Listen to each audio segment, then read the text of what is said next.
আজকে রাজ্যের বাজেট পেশ। নজর রয়েছে প্রত্যেকটা রাজনৈতিক দলের।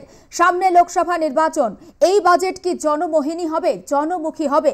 প্রশ্ন উঠছে একাধিক।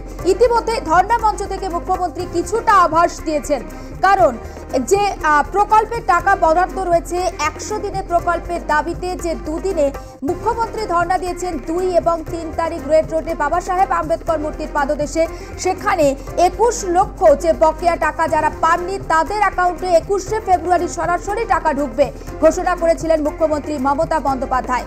পাশাপাশি এটাও অনুমান করা হচ্ছে লক্ষ্মীর ভান্ডারে বাড়তে পারে ভাতা, কারণ এই লোকসভা নির্বাচনের আগে বাজেটটি তৃণমূল সরকারের কাছে সবথেকে বড় হাতিয়ার হতে যাচ্ছে।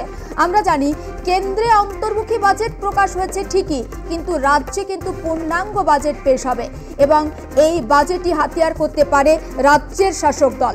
লোকসভা ভোটের আর মাত্র কয়েক মাস বাকি রয়েছে, প্রস্তুতি শুরু হয়ে গিয়েছে। এই আবহে কেন্দ্রীয় বাজেট যতটা গুরুত্বপূর্ণ, ঠিক ততটাই তাৎপর্যপূর্ণ রাজ্যের বাজেটও। আজ বিধানসভায় পেশ হতে চলেছে রাজ্য সরকারের বাজেট।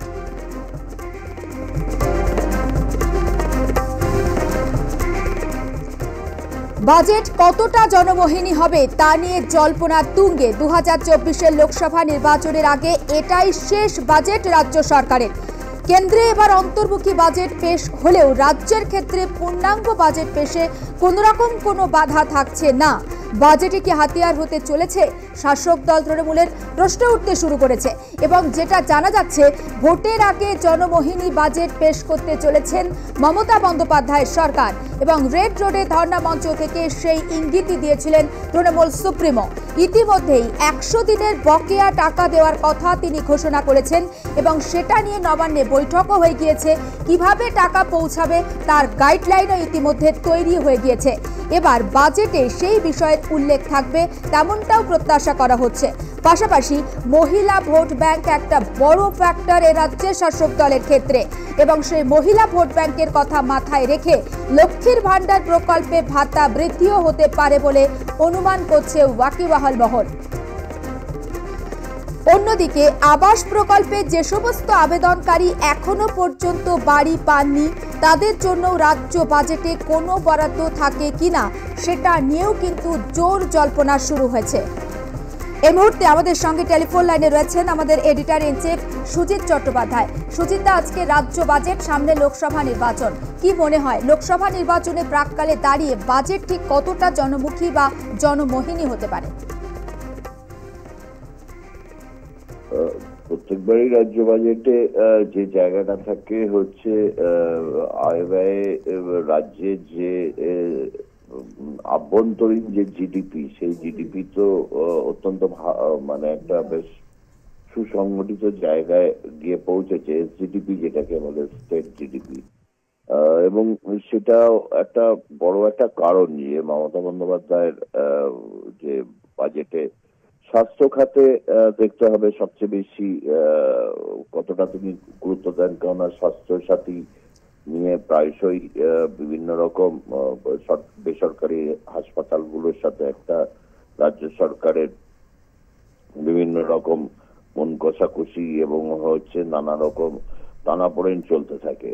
ফলে স্বাস্থ্য সাথী একটা খুব গুরুত্বপূর্ণ পদক্ষেপ এবং প্রায় 50-এর অধিক বিভিন্ন যে প্রকল্প, সামাজিক প্রকল্পগুলো চলে, সেই সামাজিক প্রকল্পগুলোকে সামনে এগিয়ে নিয়ে যাওয়ার জন্য যে পদক্ষেপগুলো রয়েছে সেগুলোকে নিশ্চয়ই, এবার যেহেতু নির্বাচনী বছর, তাই সেগুলোর উপর একটা তো জোর থাকবেই।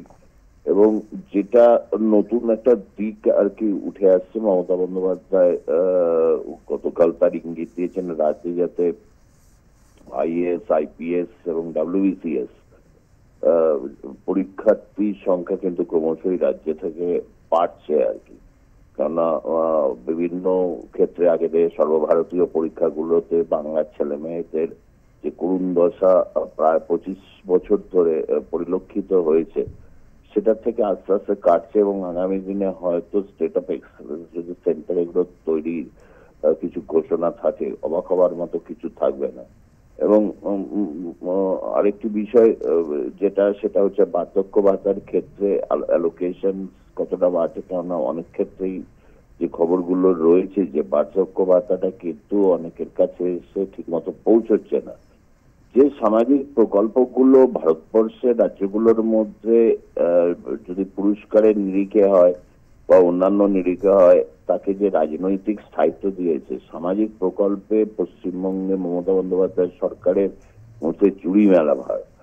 যে ভারতবর্ষে যে একটা অর্থনৈতিক পরিস্থিতি গোটা বিশ্বব্যাপী করোনা পরবর্তী পরিস্থিতিতে তৈরি হয়েছে, জবলেস এবং হচ্ছে প্রযুক্তির যে অভূতপূর্ব উন্নতি, আর্টিফিশিয়াল ইন্টেলিজেন্স, এইগুলো কারণে একটা মানে কর্মহীনতা একটা মানুষের কাছে কিন্তু একটা বড় সমস্যা হয়ে দাঁড়িয়েছে। এবং যে কারণে হচ্ছে গোটা বিশ্বব্যাপী যে সামাজিক প্রকল্পগুলো অ্যাডপ্ট করেছে, তার মধ্যে পশ্চিমবঙ্গে কিন্তু সামাজিক প্রকল্পের সংখ্যা 50-এর অধিক, বিভিন্ন ধরনের সামাজিক প্রকল্প। আগামী দিনেও কিছু যদি এরকম ঘোষণা থাকে, অবাক হবার মতো কিছু থাকবে না। তার কারণ রাজ্যে এরকম বিভিন্ন সামাজিক খাতগুলোতে বাড়ছে এবং হচ্ছে কর্মসংস্থানের প্রশ্নে কিছুদিন আগে যে তিনি ঘোষণা করেছিলেন যে বিভিন্ন যারা খেলোয়াড় আর কি, বিভিন্ন ক্ষেত্রে তারা খেলাধুলা যারা আসছে, রাজ্য বেশ কিছু দেখা গেছে লাস্ট 2 বছরে জাতীয় যে গেমস, সেই গেমসে তারা উল্লেখযোগ্য কতগুলো জায়গায় পারফর্ম করেছে, তাদেরও চাকরি প্রশ্নটা এসেছে। এবং আগামী ক্ষেত্রে কতটা যে অ্যালোকেশন কতটা বাড়বে, এবং জিএসটির ক্ষেত্রে আদায়ের ক্ষেত্রে পশ্চিমবঙ্গে জিএসটি আদায় যেহেতু ভালো হচ্ছে এবং একটা জিডিপির পরিস্থিতি ভালো, সুতরাং এই ক্ষেত্রে বলা যেতে পারে যে গুছিয়ে নিয়েছেন অনেকটাই। এবং আগামী যেহেতু এবার নির্বাচনী বছর, বেশ কিছু ক্ষেত্রে বাজেট বরাদ্দ বাড়বে এবং আরো কিছু উল্লেখযোগ্য দিক তিনি তুলে ধরতে চাইবেন, এটাই বলা যায়। একেবারে অনেক ধন্যবাদ সুজিত দা। ঠিক বাজেট কেমন হয়, কতটা জনমুখী হয়, অবশ্যই আমাদের সেদিকে নজর থাকবে, আপডেট অবশ্যই আপনাদের দিতে থাকবো।